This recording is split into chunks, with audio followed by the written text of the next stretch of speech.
This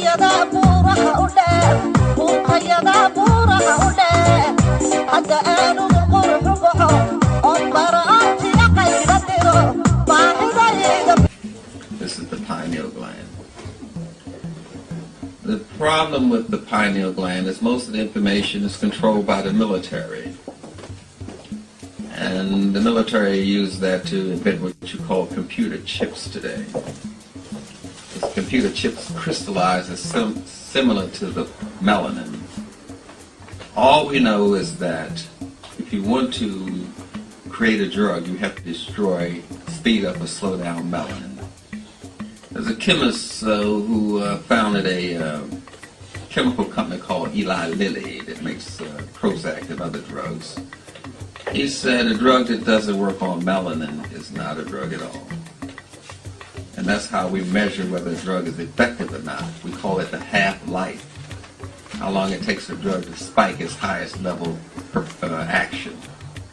So we measure drugs' action by, well, it slows down or speeds up or destroys melanin. The primary reason why we don't know anything about melanin is because no one black has ever been invited to the melanin conferences held by white people, Japanese people, Germans, and Italians in history. They hold a conference about you, and none of us are ever invited. They have it every 3 years. They are always studying and updating information on melanin.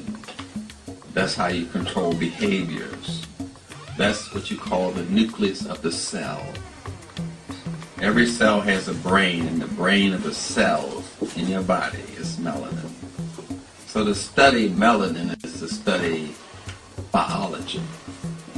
But they never mention the word melanin in a biology class because they don't want to get you aware of what's really going on. Then we study melanin particles called electrons and protons and solitons and neutrons. We start calling that chemi after the word chemet. And you study melanin particles and we call that chemistry.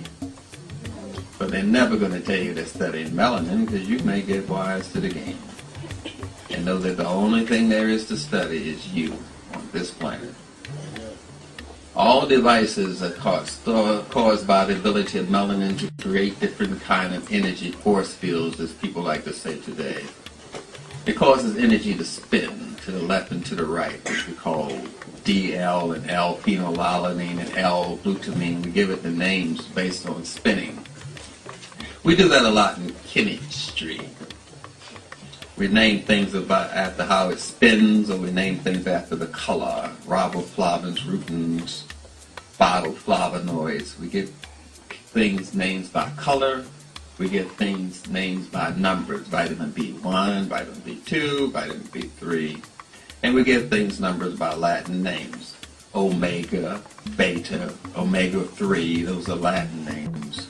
Then we give substances. All we do is rename the same thing, but switch the way in which we name it. One time we name it by letters, the next time we name it by colors, the next time we name it by numbers, and then you sit there totally behooved at what's going on, and all we're doing is talking about you, black. But the idea is to keep you totally confused and to some way manipulate your melanin.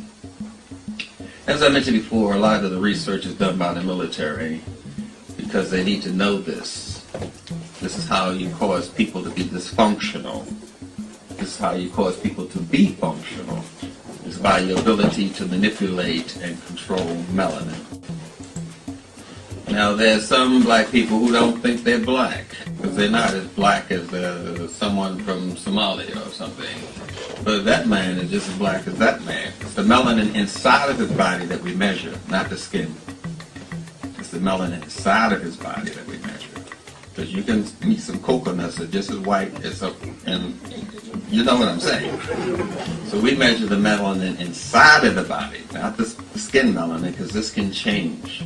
Melanin is a very adaptive kind of chemical. That's why the people that can endure the most cold weather in the world are Eskimos, and they are colored people. They are not white, because the melanin has adaptive ability, what you call evolution.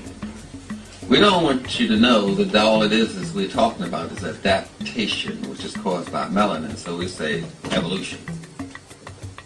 We're naming the behavior of melanin, so you won't know that that's what we're talking